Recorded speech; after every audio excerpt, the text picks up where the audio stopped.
Israel is one of the most racist countries in the world. While you'll never hear anyone in the mainstream media say this is actually one of the most important things you need to understand if you want to know what's happening right now.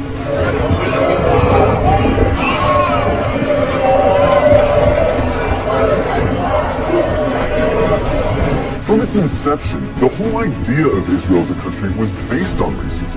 Israel was conceived as a Jewish state, and while there's nothing wrong in principle with Jews having a homeland, the problem is that they insisted that that homeland had to be in Palestine, which already belonged to someone, the Palestinians. The slogan of Israel's founders was a land for a people without a land. But deep down, they all knew that the only way to have a Jewish majority in Palestine, in Arab country, was to expel the Arabs. One of the founders of Israel, Yosef Weitz, wrote, "There's no room in the country for both peoples. There's no way but to transfer the Arabs from here to neighboring countries." Israel was quite literally founded by expelling and massacring hundreds of thousands of Arabs in a years-long process called the Nakba. And when you found a country based on racial exclusion, you're gonna get a culture that fosters and celebrates racial exclusion. Because countries that commit terrible atrocities rarely acknowledge committing those atrocities, and the presence of Palestinians who remained in Palestine became a constant reminder not only of the violence that founded Israel, but of the constantly looming threat that they might come back and try to reclaim their land. Every day you can find videos coming out of Israel showing Israelis calling for all Arabs to die,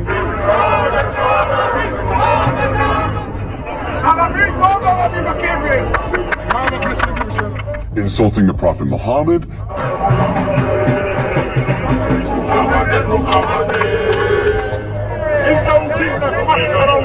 desecrating mosques, spitting on Christians, mocking and celebrating the murder of Palestinians, committing violent hate crimes against Palestinians, watching Gaza get carpet bombed from a cliffside for entertainment. But don't just go off these anecdotes. Let's look at some of the polls. One poll found that 2/3 of Israeli teens believe Arabs to be less intelligent, uncultured, and violent. It also found that 50% of Israelis wouldn't live in the same building as Arabs, wouldn't befriend Arabs, wouldn't let their children befriend Arabs, and wouldn't let Arabs into their homes. Another poll found that 60% of Israeli Jews want segregation from Arabs. Another poll found that half of Israeli Jews agree with the statement, most Jews are better than most non-Jews because they were born Jews. The poll also found that 88% of Israeli Jews would be disturbed if their son befriended an Arab girl, and 90% would be disturbed if their daughter befriended an Arab boy. This poll found that about half of Israeli high schoolers don't think Arabs should have the right to vote. Another poll showed that almost half of Israeli Jews don't want Arabs teaching their kids. Not only are these views widely held in Israeli society, they're also represented in government, which codifies these sentiments into law. For example, Israel has a law that says if an Israeli marries a Palestinian, or someone from several other regional Arab states, that person isn't allowed to move in with said Israeli. This law was passed in 2003, but it's been renewed every single year since. Israel also doesn't allow interreligious marriage to be performed in the country, which is meant to deter Jews from marrying non-Jews. In 2018, Israel passed the nation-state law, a law which has constitutional status, which says the right to exercise national self-determination, i.e. have rights, is the exclusive right of Jews, no one else. There's also the Nakba law, which makes it illegal to acknowledge the Nakba, the expulsions of Palestinians that were needed to found Israel. This would be like passing a law to make it illegal to talk about indigenous genocide or slavery in America. There's also the Admissions Committee law, which basically allows towns to operate panels that deny applications for entry based on socio-cultural compatibility, which essentially just legalizes racist housing discrimination. In Israel, advocating genocide of Palestinians doesn't hurt your chances of holding a high position in government.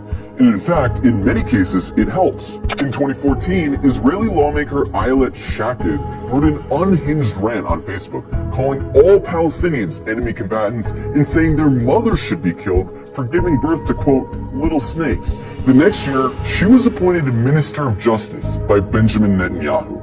Itamar Ben-Gvir, a lifelong admirer of Meir Kahane, an Arab exterminationist, a man who praised a Jewish settler who killed a Palestinian for throwing a rock at him, a man who was famously acquitted after being criminally charged for chanting death to Arabs, is Israel's current Minister of National Security. He's not some fringe figure either. He's one of the most popular politicians in Israel right now. In the last few days, Israel's been working hard to cast itself as the victim of hatred, the victim of terrorism, the victim of anti-Semitism, that they have no choice but to lay siege to Gaza. But underneath this carefully concocted victim complex is a racist, Jewish supremacist state that's been trying to finish the job that the Nakba started for decades. And really, this shouldn't come as a surprise to anyone. After all, they're literally cutting off water and electricity to a city of 2 million people right now. Their generals talk openly about flattening Gaza and killing the animals, meaning Palestinians. It's obvious their goal is genocide.